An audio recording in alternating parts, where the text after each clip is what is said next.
Jesus' name. And all God's people said, Amen. You may be seated if you can. But hey, speaking of the future, how many guys would love to know the future? Anybody? Praise God. The rest of you are lying because we all want to know the future. And it could be different things, right? It could be what's going to happen next week. What's going to happen with the election? Turn to somebody and say, don't vote for Kamala. Right? It could be what's going to happen with Israel, with all the stuff that's going on there. Is it going to lead to the Gog and Magog war? It could be, unfortunately, even though I was very repeatedly at the conference last week, if you were here, and I repeatedly says, don't eat a chicken and ribs, and you still did it. So are you going to be alive next week? I got to know, right? It could be all that stuff. But believe it or not, folks, did you know that predicting somebody's future is getting a lot easier than you might think? Watch what happened with these folks.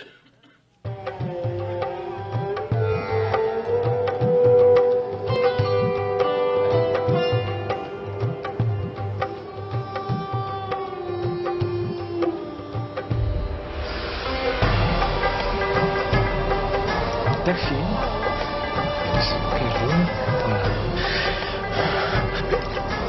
Ik zie een school tegen Antwerpen. Ja.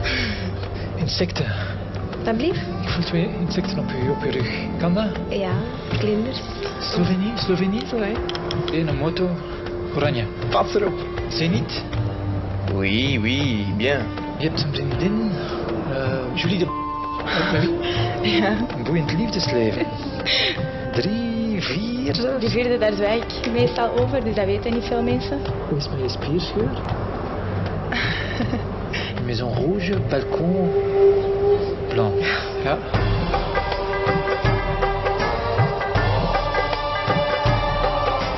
Ik zie geld, ik zie transacties, maar kent je rekeningnummer van buiten? Ik denk dat ik het wel weet. Die staat wel negatief op je bankrekening. Ja? 9-7. Last month, you spent €200 on alcohol. Vorige maand €300 aan kleding gespendeerd. 8. Ja. 5. Voor een huis dat van eigenaar gaat veranderen. €795.000. Ja, eigenlijk. 41. Ja. Juist? Ja, dat is juist.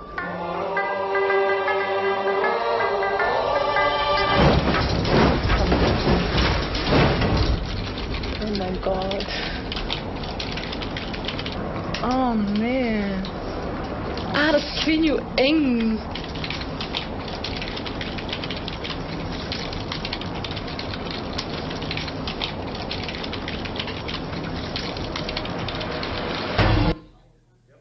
So much for being safe and secure. Yeah. But see how easy it is to seemingly predict somebody's future with modern technology? All right. But of course, that was obviously chicanery, right? But my question is, back to the knowing the future, is there any accurate way to predict somebody's future 100% of the time, guaranteed, without chicanery, without modern technology? Yeah. It rhymes with read the Bible. You know why? Because that's how it happens. Read the Bible. Nearly 1/3 of this book is what? We call it Bible prophecy, but what is that? God predicting the future 100% of the time. He never gets it wrong. Hello, he's God. You want to know the future? It's right here. It's all over the place. And I'm here to tell you one of the biggest ways to know that our future here as the church is coming to a close is when you read the passage of Daniel, and believe it or not, he tells us 2 signs there that it's getting close to what he calls the end of time. Okay, and believe it or not, one of them has to do with modern technology. Dare I say, a type of technology that we all take for granted.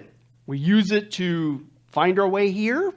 We use it to ask questions. Kids use it, unfortunately, to cheat on writing their term papers and things of that nature. It's called artificial intelligence. But don't take my word for it. Let's listen to guys. Open your Bibles to Daniel chapter 12. Daniel chapter 12, that's our opening text. And as you turn there, Daniel, of course, was written by Daniel. Praise God. 3 of you are waking up, right? Daniel. And if you find the New Testament, what do? Hang a left. That's right. This is the Old Testament, Daniel chapter 12. Page 1443 in my Bible. That speeds it up for you. Probably not. But again, we don't want to have dead air because apparently that is against the law. Right? You just got to keep blabbing. No dead, awkward space. Okay, thank you. I'm giving you time. All right, so let's go ahead and stand and read this nearly 2,600 years ago. Listen to this. Nearly 2,600 600 years ago, Daniel makes this prophecy, and the context is after Daniel 9, the 70th week prophecy, in the final week, the 7-year tribulation. What's going to happen? How do you know it's getting close? Well, this is what he says in the final chapter, chapter 12. At that time, Michael, the great prince who protects your people. Who's the context there? Your people? The Jewish people. A lot of people, this is actually a side note, a lot of people want to try to put the church in the final week of Daniel's 70th week prophecy when it has nothing to do with the church. It's about the Jewish people. And by the way, when this was written, Paul says the Old Testament prophets, including Daniel, they didn't know about the church. It was called a mystery. Let alone the mystery of the rapture is also talked about. But by the way, the church wasn't even in existence for another 570 years when this was written. So how can it be dealing with the church? It's not. Israel is a major player in the 7-year tribulation this final week. But that's what he says. So God's not done with them. So he sends the archangel Michael to protect them. Okay, and we see that in Revelation 12. But that's what he says. At that time, Michael the great prince who protects your people, the Jewish people, will arise. And there will be a time of distress that has not happened from the beginning of the nations until then. But at that time, your people, the Jewish people, everyone whose name is found written in the book will be delivered. Multitudes who sleep in the dust of the earth will awake, some to everlasting life, others to shame and everlasting contempt. Those who are wise will shine like the brightness of the heavens, and those who lead many to righteousness like the stars forever and ever. But you, Daniel, watch this, close up and seal the words of the scroll until the time of the end. Oh no, Drew, if only we could know when it's getting close to the time of the end. It was closed up here. We don't know. No, just keep reading. That's right. 2 signs. How do you know when you're getting close to the time of the end? And I quote, many, and it's a global basis, many will go here and there, and there will be a what? An increase of knowledge. You may be seated if you can. Okay, but Daniel gives us 2 signs to indicate when we're at the end of times. It's all getting wrapped up, specifically the final week of the Daniel 7th week prophecy, the 7-year tribulation. How do you know it's getting close? Well, 2 things. On a global basis, apparently people are going to be traveling all over the world like never before with great ease. And it's a good thing that we don't see any signs of that. Right. Yeah, whatever. How many guys realize that you did not get here to church services on a mule? Praise God, all 3 of you. I don't know how the rest of you got here.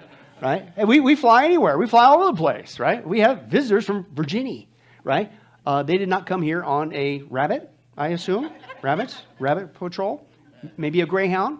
That is a bus, but maybe not. I don't know. But, okay, no, right? We take it for granted, folks. We travel all over the world. That's a sign that, guess what? You're about there at the end of times. But what was the second one? Because I don't even have time to deal with that one. The second one, there's going to be an increase of knowledge. And the word there in the Hebrew is rabah, and it doesn't just mean increase. Okay, it increased. It literally means to multiply. And not even just multiply. It literally means to multiply exceedingly. Information is going to just explode in the last days. You're not just going to travel wherever you want around the world when you're getting close to the end of times. Man, you're going to have more information than you know what to deal with. And folks, you've got to put this in the context of Daniel when he's writing this 2,600 years ago, right? Not only the mode of transportation was you either walk or you take a horse. Radically changed. But the amount of information, retrieving, sharing information was extremely limited. Only a few centuries back did we even have this thing called the Gutenberg press, right? That was that fancy device that allowed you to make a copy of something, right? And then share that information. That was radical, right? But look at us today. Folks, let's be honest. We got more information than we know what to do with, right? We are completely immersed in it, like never before, in even just the last few years. In fact, for those of you who don't have enough information, let me give you some more information on information, right?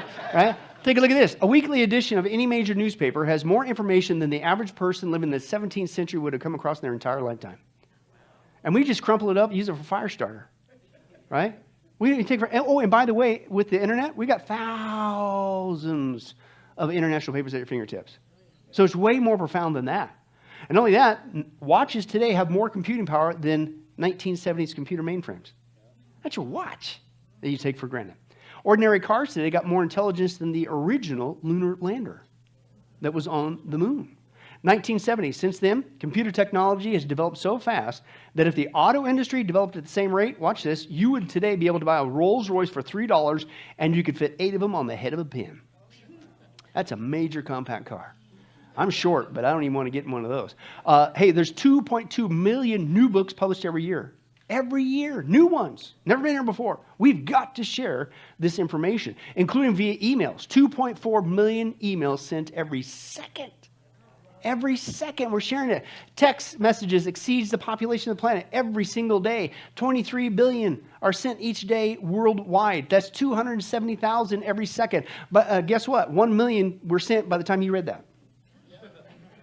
Folks, it's crazy. Information is going all over it. 6 billion a day just in the U.S. alone. There's 3.5 billion, not million, internet searches per day. We want to have information. We got access to it. I want to know information. And we take it all for granted. And each year, somewhere between 16 to 20% of searches are totally new things that we never searched before. 3 years ago, it was a term that we've never heard before, plandemic, right? It's just, it's crazy, new stuff. It's growing so fast. If Facebook were a country, it's the largest one on the planet. China's got a population of 1.412 billion. Facebook's got 3.07. That's a large influence on the planet, isn't it? Yes, it is, and that's what they're using it for.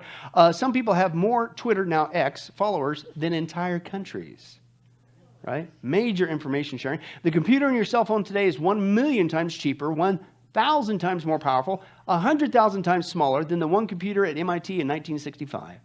What used to take a whole building now fits in your pocket, and your only concern is, I hope I don't crack that screen. We totally take it for granted. Right? It takes 4 years to get a technical degree, but it's going so fast that by the time they graduate, their degrees are basically obsolete. And we laugh at it because we know it's true. Medical knowledge is doubling every 73 days. In 2010, it took 3.5 years. That's just medical knowledge. Knowledge in general used to take 100 years before we would double it. And that's what it was back in 1900. But watch this. By 1945, it was doubling every 25 years. 1982, it doubled every 12 to 13 months. Recent report says 72 hours. And watch this.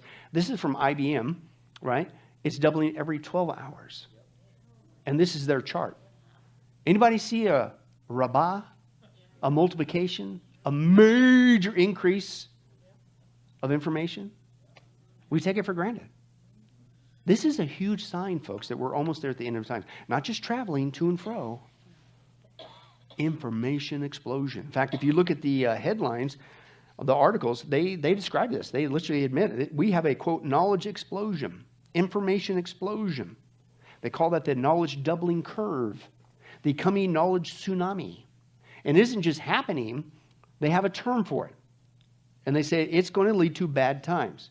Now, God calls those bad times end times, lead to the end of time. They don't use that term, but they have a term that describes the same scenario. It's called singularity. Singularity in the industry is basically their term where they say, we have a major mega crisis coming. And it's just a matter of time, and it can pop when you least expect it. And they say that singularity is, that's how they describe that what's going to happen is all this information technology is going to create a super technology, a super AI. And what's going to happen is going to get to that eclipse point, they call singularity, where then that super AI takes all this knowledge into itself and then creates a really super duper AI. And then the super duper AI takes knowledge and then reinvents and improves and creates a super duper duper AI. And then it keeps going and going, it's finally out of control, where basically they say, and I quote, at this point, it not only takes over, quote, the human era will be ended and machines AI is taken over. They don't call it end of times because they don't like the Bible and they don't use our terms. But they agree with what God says. They just call it something different, singularity, and they admit it's the beginning of the end. As you can see here, watch this. One of the apprehensions that people have about this technological singularity, which is really a metaphor. It's a metaphor borrowed from physics to describe what happens when you go through a black hole. The center of a black hole is a singularity. The laws of physics as we know them kind of collapse or implode. They no longer apply. It's a great metaphor that we borrow to use to describe what's going to happen with technology. We're going to hit this inflection point, this singularity where it's going to be like a runaway train that builds on itself. And the Terminator scenario is that this artificial intelligence, this algorithm is going to wake up, it's going to achieve sentience, and it's going to turn on us. The robots going down the streets. Like, what are you talking about? Man, we want to make sure we don't have killer robots going down the street. Once they're going down the street, it is too late. Google acquired DeepMind several years ago. DeepMind operates as a semi-independent subsidiary of Google. The thing that makes DeepMind unique is that DeepMind is absolutely focused on creating digital superintelligence, an AI that is vastly smarter than any human on Earth and ultimately smarter than all humans on Earth combined. This is from the DeepMind reinforcement learning system. Basically wakes up like a newborn baby and is shown the screen of an Atari video game and then has to learn to play the video game. It knows nothing about objects, about motion, about time. It only knows that there's an image on the screen and there's a score. So if your baby woke up the day it was born and by late afternoon was playing 40 different Atari video games at a superhuman level, you would be terrified. You would say, my baby is possessed, send it back. I mean, the DeepMind system can win at any game. It can already beat all the original Atari games. It is superhuman. It plays the games at super speed in less than a minute.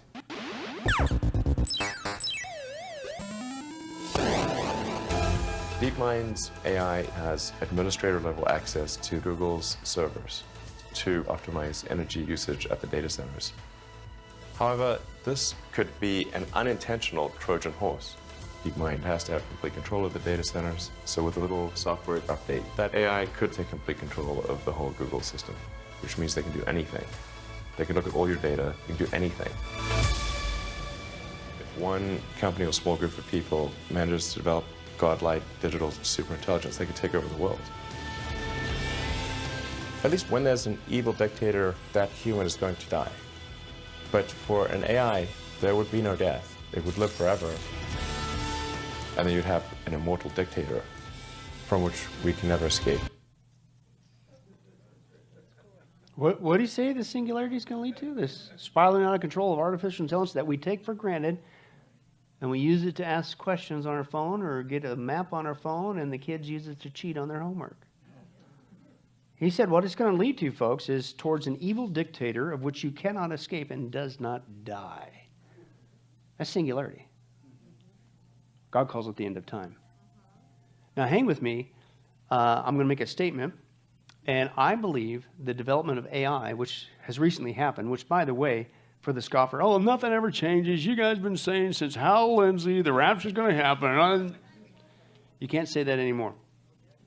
Because recent developments are allowing this final week to come forward now. That's right. And AI is a part of it. But my statement is this. I believe that the development of AI is just as important of a watershed Bible prophecy event as when Israel became a nation in 1948. You're like, what? Yeah, it really is. Why was that an important event?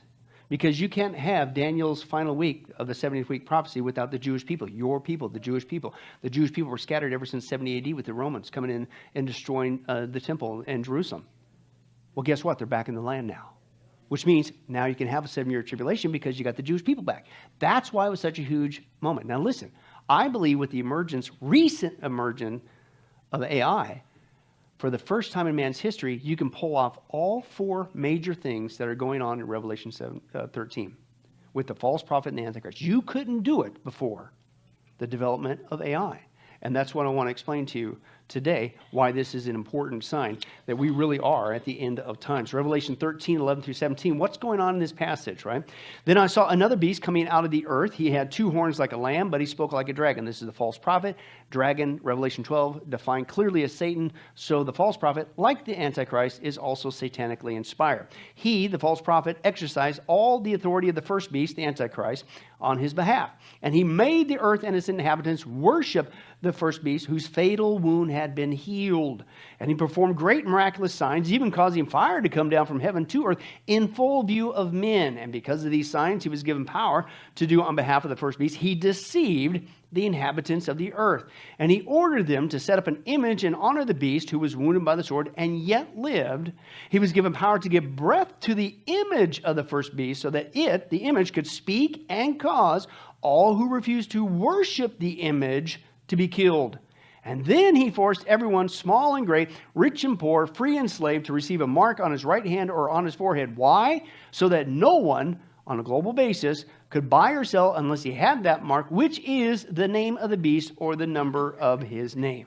Lots going on here. The classic passage, Revelation 13, in the 7-year tribulation, the two big cohorts, you got the false prophet and you got the Antichrist. And it clearly says there that one of the things that are going to happen, context is on a global basis, the false prophet isn't just going to deceive the inhabitants of the earth, okay, to worship this guy, okay, but it says there he's going to make them, he's going to order them, he's going to cause them, he's going to, listen, force them, 4 verbs, force them to do whatever he says to do, and if you don't, you're going to die, right? Can we agree on that? Yes. So you put that together, you're going like, well, wait a second. How are they going to do that on a global basis? Well, obviously, you got to create some sort of massive, mega, big brother type society where you're going to know everything about anyone, right? Whether or not they obey, where they're at, because you got to know where they're at in case they don't obey. Because when you find out they didn't obey to worship this guy, and then you got to go find them and kill them. And all, so it's a big brother society, right? Common sense? Folks, that's already being built before our very eyes. And listen, they're using AI to get the job done. This is the importance of AI. It allows this mega big brother society. Now, they're not going to show up on the scene, hey, Ron, good news. We're using modern technology, AI, and recently with 5G internet, we are building the mark of the beast, big brother society, where when the order goes out to worship this guy, we will know exactly where you are, if you obey it or not, and then if you don't, we're going to kill you. That's too obvious. So the term that they have for this system, literally being described here, that AI is running, is called IoT, or the Internet of Things. The IoT, the Internet thing, they basically, this is what they're working on, they are microchipping every single thing on the planet, and that includes us. Every product, every person, every building, every car, every watch, every device, you're inside your home, outside your home, out in the public, and they're creating this seamless network, and they will know everything about you. But don't worry, it's for your good. It's going to create a great society. It's called the Internet of Things. God calls it the Mark of the Beast system. The Internet of Things, but listen to how they pitch it, right? This is what is coming. Watch this. When everything becomes linked with everything else, matter becomes mind, and the possibilities become endless.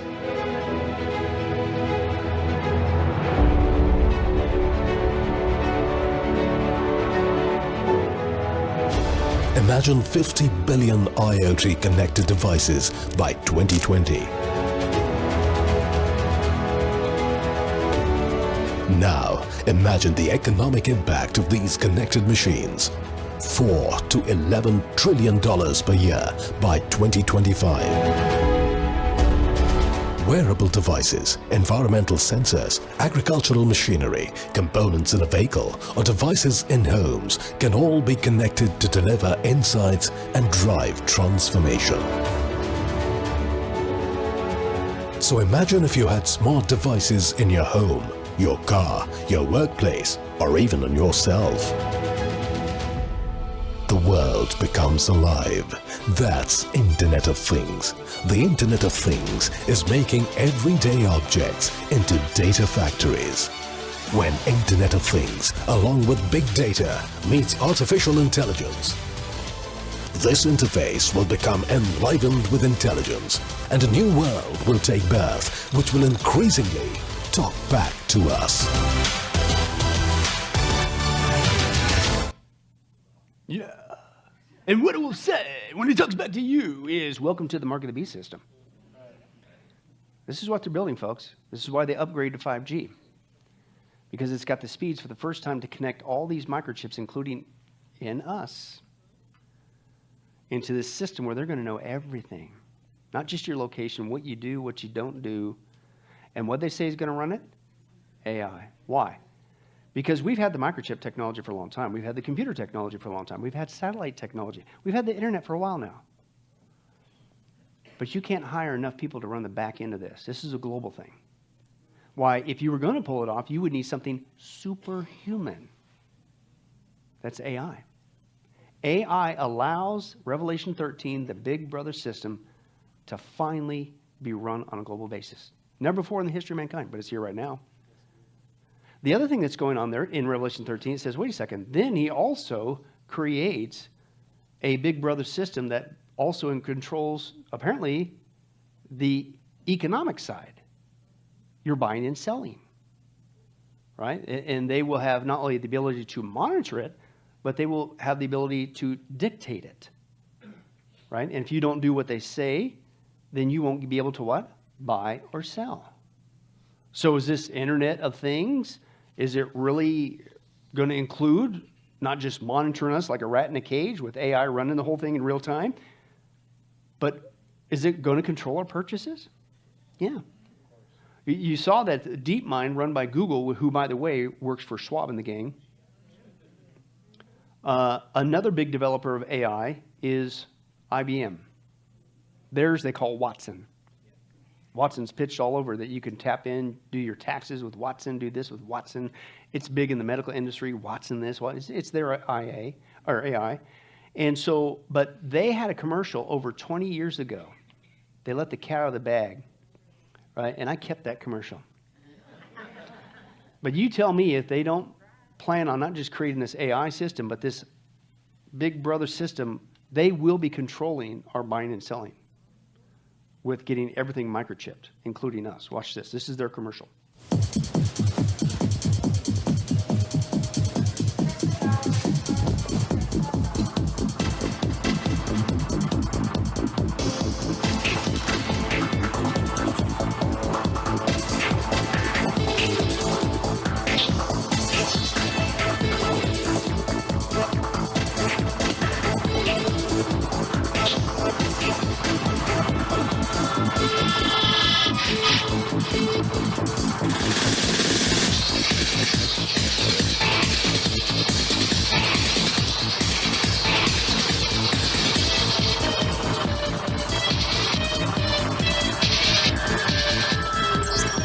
Excuse me, sir.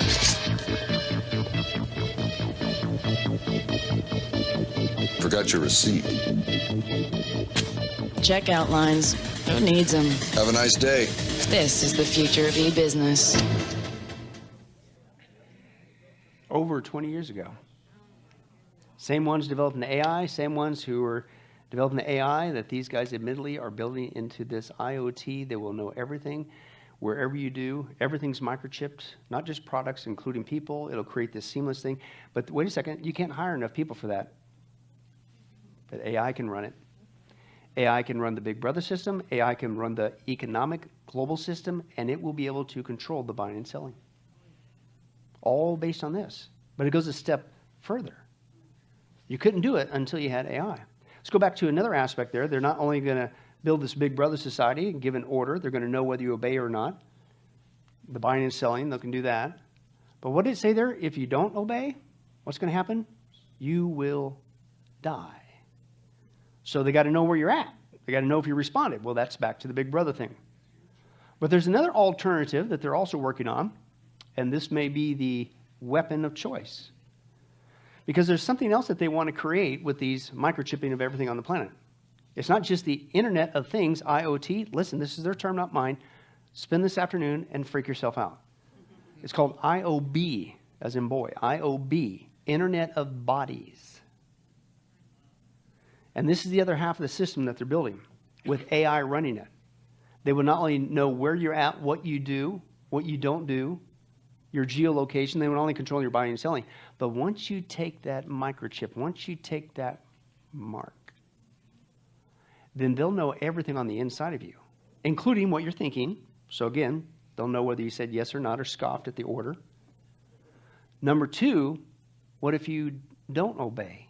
Listen, the IOB system, getting us microchip, will give them access to our bodies. Listen, and that if they shut you off from the system, listen, this is their words, not mine, your own body parts will no longer work. Last time when that happens, you die. It's called IOB. Here they are admitting it on tape. Watch this. With especially the rise of brain-computer interfaces and biometric sensors and so forth, it is very likely that within, say, 50 years, people will literally be part of a network. All the bodies, all the brains would be connected together to a network, and you won't be able to survive if you're disconnected from the net, because your own body parts, your own immune system, perhaps depends on being constantly connected to the colony. So, flip it around. You don't do what the colony says to do, your body doesn't work anymore, which rhymes with you're dead. You wonder why God said in Revelation 14, those who take the mark, you're doomed. It's game over for you, man. But how's he going to do it? How's he going to create this big brother society? How's he going to control the buying and selling? How's he going to be able to take people out anywhere on the planet if they don't do what he says to do? The technology is here. Here's the point. What is being used to tie it all together for the first time in man's history? You can't hire enough people to run that back in, but AI can. There's also some other things going on in Revelation 13, and it has to do with the Antichrist seemingly dying and coming back to life again. This image thing that you better worship or you're going to die. Let's take a look at that and see where AI fits into that. Revelation 13, 12, and 14. He exercised all authority of the first beast on his behalf, and he made the earth and its inhabitants worship the first beast, whose fatal wound had been healed. He ordered them to set up an image in honor of the beast, who was what? Wounded by the sword, and yet lived. Interesting. So, how's this going to happen? How is it that the Antichrist gets some sort of a wound and it looks like he died, but then all of a sudden, this guy, he came back. How's that going to happen? Well, these same guys believe that they can cheat death.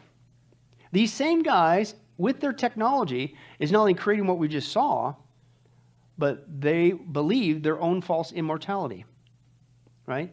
And they believe specifically with the help of AI, what they will do is just before somebody dies, AI connected to the person's brain will download the contents of the person's brain, and then it can be re-uploaded after death into something else. Sounds like a pipe dream, but this is their so-called solution to cheat death. Watch this. Death is the final and most permanent threat that we all face. However, some researchers believe that death should be treated as a disease that could be cured. Fortunately, there might be a way for us to achieve immortality through mind uploading technology. Mind upload is the concept of digitizing all the information in the brain with the aim of uploading it into a computer simulation. According to the latest estimates, the brain is made up of 86 billion interconnected neurons, firing off different electrical signals all at once, creating what becomes our reality based on how these neurons interact. If we were able to capture all of this information and encode it somehow, then we would have a working model of a conscious brain, essentially creating a simulated brain on a computer. In 2016, Russian businessman Dmitry Itskov launched the 2045 initiative, which aims to develop cybernetic immortality. His goal is to map the human brain and transfer consciousness into a computer, allowing people to live much longer. He says that uploaded consciousness will either live in a computer simulation or as a hologram, or be transplanted into a robotic body. His approach will start by creating an avatar in a computer simulation that will be controlled by a human brain using a brain-computer interface. The next step will be to transplant a human brain into such an avatar after death, heralding the dawn of a new era for humanity, as he puts it. Also known, if you want to research it further, it's called neo-humanity. That's their term, neo-humanity. And this is their pipe dream. They believe that, in fact, this is Ray Kurzweil, who, by the way, works for Google. He said it's a conservative statement that by 2025, we will be able to do that. We'll be able to look inside your brain, copy down every detail, reinstantiate that in a neural computer, and create a copy of the thinking process to take place in your brain. And the plan is, once they have that on file, get it done before you die. Then, when you die, their plan is a couple different scenarios. It'll be uploaded into an avatar or image and you'll, in theory, continue to live forever. Some scenarios are, they said they'll do it upload into a clone or a cyborg, half human, half machine scenario. Just in time for, how is the Antichrist going to take this? And he seemingly comes back and in some sort of image form, and then he speaks and interacts. This is what they're using with AI. This is the importance of AI. And believe it or not, this just came out. They're also going for what I call the more low-tech method to try to cheat death, right? And with the help of AI. And that low-tech method is, okay, just before you die, we're going to use AI to chop your head off, and we're going to quickly, with AI, pop it back onto, watch this, a donor body. Yeah, I wonder if it really will be a choice for that donor body. This is no joke, and they're saying now, with AI, they can pull that off as well. Another, how does he survive this head wound? Watch this. This is crazy.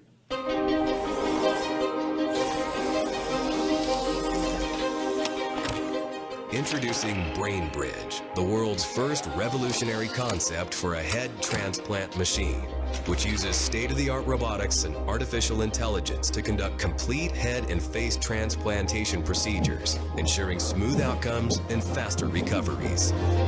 Because head transplants require high speed, precision, and efficiency, BrainBridge utilizes advanced high-speed, high-precision robotic systems to speed up the process, eliminate human error, prevent brain cell degradation, and ensure seamless compatibility. The head transplant procedure involves removing a person's entire head containing the brain from their current diseased body and attaching it to the body of a healthy, young, brain-dead donor. Head transplants could provide individuals with severe medical conditions such as terminal cancer, paralysis, spinal cord injuries, or neurodegenerative diseases the opportunity to have a fully functional body while preserving their consciousness, memories, and cognitive abilities. What kind of freaky world are we headed for, folks? This is crazy. But this is really what they're doing behind the scenes while we're distracted on other stuff. But again, what's going to help them pull that off? AI. Because AI can do it super fast, because you better be fast. Because last time I checked, when you chop your head off, you ain't got much time. Right? So, but that's the plan. So whether it's download the contents, whether it's chop the head off and transfer it over, this is really what the plan is. Okay, but again, what's the important thing? AI is behind it, and what happens in the 7-year tribulation? The Antichrist seemingly, man, gets this wound. Look, that guy's dead. How did he come back? We're seeing multiple scenarios where that can be pulled off.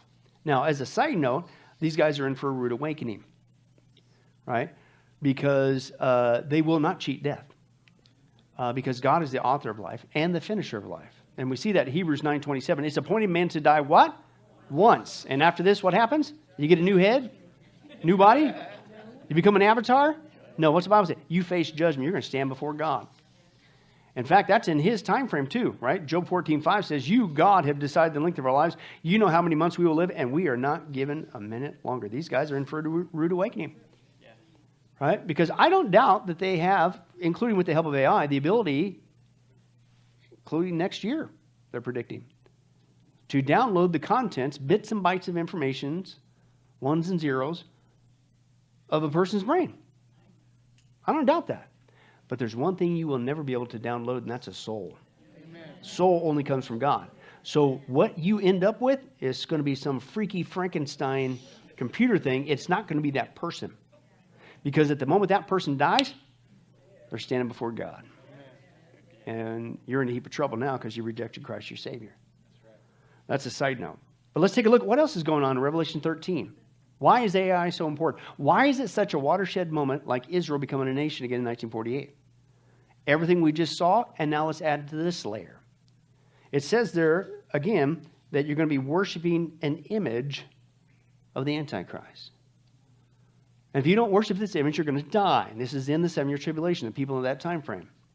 But it wasn't just an image. It was apparently so lifelike that it could talk and interact with people and even cause their death. In real time, non-scripted. How's that going to happen?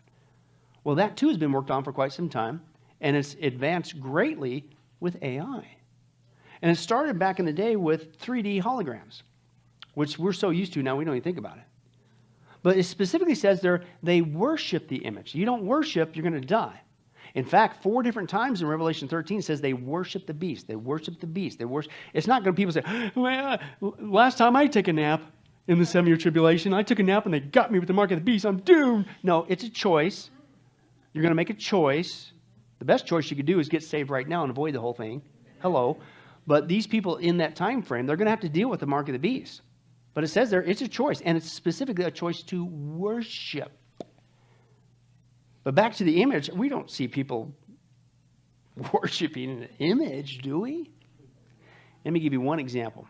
This thing travels over 70 different countries, and the younger generations, they don't even think twice about interacting like this with an image. Watch this.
Bob, stop being an extremist.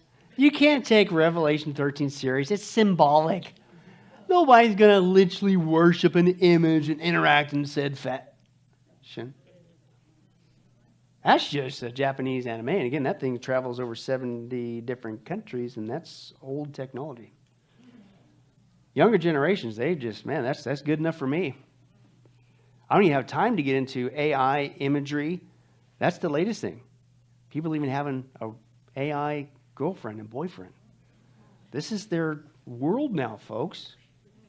We're still trying to figure out the phone. They're way further down the road.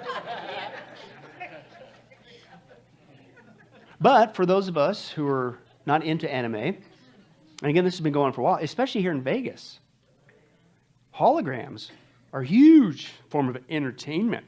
And it isn't just entertainment, it's specifically holograms of people who, like the Antichrist, were once dead, but now all of a sudden, it's like they came back to life again. Watch this. The comeback performance was a thriller. Michael Jackson, almost 5 years after his death, taking the stage at the 2014 Billboard Music Awards. There was his iconic moonwalk and that trademark voice. The only thing missing was the real king of pop. In his place, a hologram. This MJ likeness used at the Billboard Awards was created by Hologram USA, and it may have made some viewers a little uneasy. But founder Alki David says the technology gives fans a chance to remember the pop icon at his best. But this wasn't the first time a hologram performed on stage.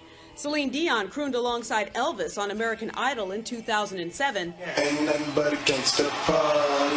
And Tupac wowed audiences in 2012 at the Coachella Music Festival, rapping alongside the real-life Snoop. David says we can expect even better holograms in the future. In other words, you ain't seen nothing yet. So far we saw people are ready to worship an image, and then they're getting us used to images specifically of people who died, but they seemingly come back to life. But what else was going on there? It said this image was not only so apparently lifelike, but this one could interact with you in real time, non-scripted. It could speak with you.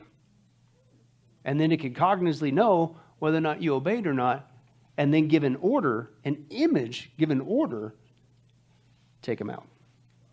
Do we have that? Yes. Get ready for another freaky video I affectionately title Freaky AI Baby. Watch how far advanced these images have gotten with AI. This is for real. Face. It's our primary means of communication. Yeah. But it's been untapped in terms of a human-computer interface. The computer can express itself to you in a human-like way, which is emotional, it's cognitive. No. No. That's when you start getting to this sort of interesting place. Going to see an AI baby. The fellow you meet next is a madman in the best possible way. You're going to pull the muscles which basically lower the brow. He's Mark Sager, a computer scientist at the University of Auckland. So nose wrinkler would be, yeah, let's do the nose wrinkler. Punch his nose up. Mark became famous for building super detailed simulations of the human body and ended up winning a couple of Oscars for his work on films like Avatar and King Kong. So let's go here and, you know. These days, Mark is, how to put this, trying to reverse engineer the human brain. He's built a series of simulations around how the human face moves, how we express emotion, and how our neurons fire. We're trying to build a computer which has experiences, can imagine, and basically it has its own sort of existence in a way. So now what we're going to do is I'm going to run Baby X. What we're building here is a computer that can learn. So this is Baby. She's sort of looking at us and hearing us. So if I make a loud noise, you know, she'll get a fright. This is what she can see. So you can see my face here. Hey, see that? Right. So she's not copying my smile, she's responding to me. And now this is her little baby's first word book. So you can pick a page, you know, show her something, but she has to be looking at it. So get her attention. Hi, baby. Hi. Hi. Hi. What do you see? What's this? Puppy. Puppy. Very good. What's that, baby? Apple. This is because we're in New Zealand, you've got to show her a sheep. Yeah, I'll give her the word, yeah? Yeah, yeah. Hi, baby. Hi. What do you see, baby? Sheep. Sheep. Very good, baby. Yeah, very good, freaky AI baby. This is a whole nother layer with AI. Do you see how lifelike those are? And by the way, it could be a man, it could be a woman, it could be a baby, it could be anybody, including the Antichrist. And not only that, what could that image do? Non-scripted. In real time, it could speak back. Intelligent conversation and respond. Including, you're faking it. You're not worshiping me. You're going to die. Folks, it's not coming. It's already here. This is why I said it. It's such a huge watershed moment, the development of AI. We take it for granted. It's just as big as when Israel became a nation in 1948. Every single thing that is mentioned on a global basis, the global tyranny that is going on in Revelation 13 with the false prophet and the Antichrist, every single one is now, gates are wide open. You could not do this, folks, not one of those, until AI came on the scene, and it's here now. Including the latest trend. Have you seen this? That image technology, they're putting it on gigantoid statues in cities around the world. No joke. Watch this. This is nuts. It could be the world's tallest moving statue ever, towering above us and above its predecessors. Monuments and memorials, public art in all its forms has been around for centuries. Iconic must-visit tourist attractions, and we, this reporter included, just can't resist snapping selfies. On this side of the pond, a group of entrepreneurs are trying to fund an ambitious project to do just that.